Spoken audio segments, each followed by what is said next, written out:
So now, over to you and Mary Davis. You're very welcome to the programme. Tell me, why do you want to be President of Ireland? Well, I think now more than ever in Ireland we need a president that can renew and rebuild at home, that can inspire confidence and self-belief, that can promote communities, but also a president that can represent us on an international stage and make us proud as Irish people, and somebody that can support values of fairness, values of equal opportunity and choice, and respect. I think people look for respect now, and a lot of people feel we have lost that in a sense, and I would like to see a currency of kindness shared amongst us, and those are the reasons, because I believe that I have the qualities and the life experience.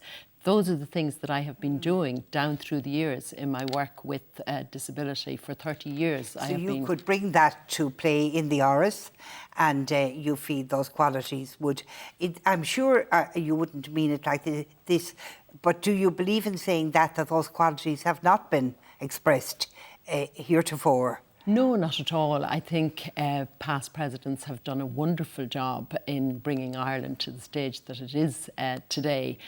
But I think we all bring our own personalities, our own flavour, our own character, and I'll be bringing mine. And mine is very different in the sense that I am different, standing as an independent candidate with no political involvement at all. I've never been a member of a political party. Did you wake up someday, jump out of bed and say, I'm going to go for the presidency? Or did it germinate within you?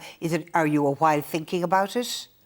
Yeah, I've been thinking about it for quite a while. I don't think it's something that you sort of wake up one morning and think, oh, I think I'd love to be president. I think it's something that evolves. Yes. And, you know, lots of people had approached me and sort of said, you've really inspired me down through the years, and the work that you've been doing and the difference that you've been making and the changes that have happened, particularly in the area of disability that I've been working with, and have said, well, if you can inspire in the area of disability, and that I ultimately decided... And have you thought through on a theme? That's a lot of T's, isn't it? Have you thought through on a theme? Well, I think a theme is something that evolves as well, and we've seen themes in the past, and I think for now, the state that we find ourselves in Ireland, I think it is about how we can rebuild, how we can re-energise, and what we can do, as I said, on an international platform as well, to repair the reputation of Ireland. Well, Mary Robinson, if you remember, had her candle in the window, and that was a beckoning light for all the diaspora. And then when Mary McAleese came in, she and Martin, the president adopted building bridges. And that, I think she adopted that sort of immediately. But you would be getting words to put on your aspirations, which you've just outlined to us. But as yet you don't have a motto or a theme. Yeah, exactly. But I think those were very good themes for the times that were then. And those are themes that still should be continued. I mean, we shouldn't just, forget about something. So you would see yourself continuing I think it's all about dialogue. Building on what's there. And I think the candle in the window was a very good one at the time. And we still need, and now more than ever, to engage with the global Irish and to encourage them to come here. And a lot of work has been done with past governments and with the government now continuing in terms of encouraging global Irish to come here to Ireland and to invest in Ireland and to help us as well in the process that we're trying to get through. I noticed recently, perhaps last Sunday, reading the Sunday Business Post, that you had an article, it quoted you, saying the freedom of information should apply to the running of the presidency, the running of the Áras and the expenses, whatever. So I wondered what inspired you to say that, what got into you to say that?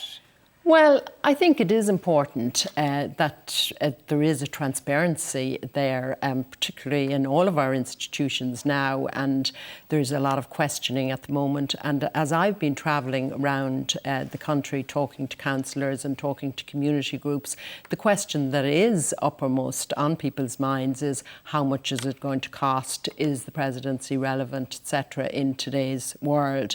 So I think it is important that there is transparency and I would encourage the government to extend the Freedom of Information Act, and I would have no difficulty publishing the costs on a monthly basis. I think people do have a right to know. After all, it is the people's president. Well, it is, and the it's the people that people's elect money. us, and it's the people's money. That's Exactly, true. Mary. Yeah, yeah. So it's important that the people see how the money is being spent, and that they will understand then the importance of the role, and that the money is spent on creating opportunities for them as people, or create hope and confidence. Oh yes, as I'm sure it has always been. Absolutely. We have never, yes, but it's just an idea you had. Now, you spoke about the Special Olympics, and I know you're the Europe and the Eurasia director. How did that come up? I mean, you were a teacher originally, weren't you? That's right, yeah. I worked in a special school in St Michael's House in Ballymun, a primary in Dublin, teacher. And was a special school, actually. I trained as a physical education teacher. Oh, I see, and went into the whole area of special education. How did you run into the Special Olympics? How did that